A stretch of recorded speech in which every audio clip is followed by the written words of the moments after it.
రామ రామ రామ సీత, రామ రామ రామ సీత, రామ రామ రామ సీత, రామ రామ రామ సీత, రామ రామ రామ సీత, రామానుష వేష వినోద కమారి వినుతాంబుజపాల, నా మాటలు గైకొని నీవిప్పుడే నారాయణ నన్నేలొకరాధ, రామ రామ రామ సీత.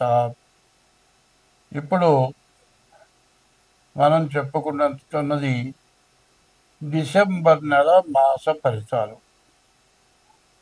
ఈ డిసెంబర్ నెల, జనవరి నెల, మార్గశిర పుష్యమాసాలు వస్తున్నాయి. ఈ మార్గశిర మాసం చాలా విశేషమైనది.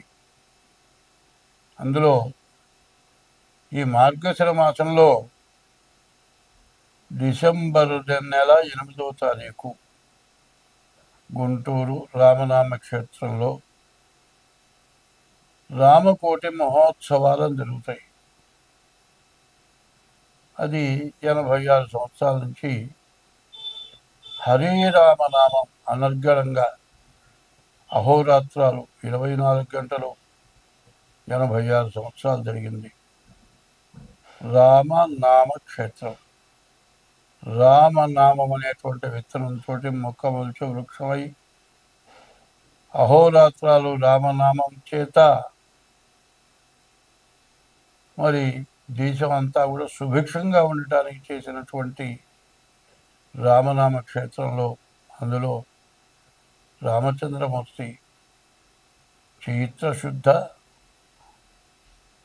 నవమి పునర్వసు నక్షత్రంలో 4వ పాదంలో రామచంద్రమూర్తి పుట్టాడు.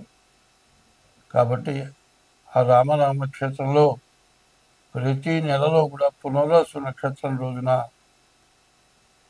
సీతారామ కళ్యాణం జరుగుతుంది. ఆ క్షేత్రాన్ని ఎవరైతే విపరీతమైన బాధలు, సమస్యలు, జీవితంలో తీరని సమస్యలు, డబ్బు ఉన్నా ఏమున్నా ఏమి బాధలు పోక జీవితం మొత్తం అనుభవించేవాళ్ళు అక్కడికి వెళ్ళి తీరాలి. కారణం ఏంటంటే ఓ 25 ముంగీసులో 25 సర్పాలు ఉన్నాయి. పాములు, సర్పాలు ఎప్పుడు ఒక పాముని ఒక సర్పం చంపలే, సర్పాన్ని మరి ముంగీసి చంపలే, ఎవరిని సర్పం కాటు వేయలే. అది మహాపుణ్యక్షేత్రం.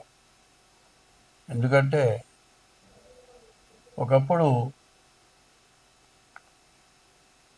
ఆదిశంకర పీఠం శృంగేరి కప్ప ప్రసవిస్తూ ఉంటే పాము పడగబట్టింది. అంటే శత్రువుల యొక్క శత్రుత్వం అనేది లేదు. ఇక్కడ కూడా శత్రుత్వం లేని క్షేత్రం. ఈ క్షేత్రంలో రామకుడి ఉత్సవాలు జరుగుతాయి. కాబట్టి ఇప్పుడు విష్ణుమూర్తికి చాలా ప్రీతి అయినటువంటి రోజులు. కాబట్టి ఈ రోజుల్లో విష్ణుమూర్తిని ప్రార్థించడం చాలా మంచిది. అందుకే ఒక పద్యం చెబుతా నేను. బ్రతికి నన్నాళ్ళు నీ భజన తప్పను కాని, మరణకాలమునందు మరతునేమో, ఆవేళ యమదూతల ఆగ్రహంబున వచ్చి ప్రాణముల్ పెకలి నుంచి పట్టునప్పుడు, కపవాత పైత్యముల్ కప్పగా భ్రమచేత కంపముద్భవమంది కష్టపడుచు, నా జిక్వతో నిన్ను నారాయణాయనచు పిలతునో, శ్రమ చేత పిలువలేను, నాటికిప్పుడే చేతు నీ నామ భజన, తలచదను చెవుల వినవయ్య ధైర్యముగను. భూషణ వికాస శ్రీ ధర్మపుర నివాస దుష్ట సంహార నరసింహ దురిత దూరా. మరి ఇది విష్ణుమూర్తికి చాలా విశేషమైన ప్రీతైన రోజు. తెల్లవారుజామున స్నానం చేసి మరి గ్రామోత్సవం రోడ్ల వెంబడి హరినామ సంకీర్తనం చేసుకుంటూ తిరిగితే బ్రహ్మ ముహూర్తంలో మన సమస్త పాపాలు నశించిపోయే రోజులు కాబట్టి ఈ డిసెంబర్ నెల ప్రత్యేకించి మాస ఫలాలతో పాటు ఈ మార్గశిర పుష్యమాసాల యొక్క విశేష ఫలితాన్ని చెప్పాను. మాసాల్లో కల్లా కూడా ఉత్తమమైనది మార్గశిర మాసం. మంచి మార్గాన్ని చూపించేది మార్గశిర మాసం. మరి ఈ మార్గశిర మాసంలో భాగవత పారాయణ విశేషం. భాగవతం భాగవతం భాగవతం భాగవతం అనుకుంటే చాలు భాగవతాం.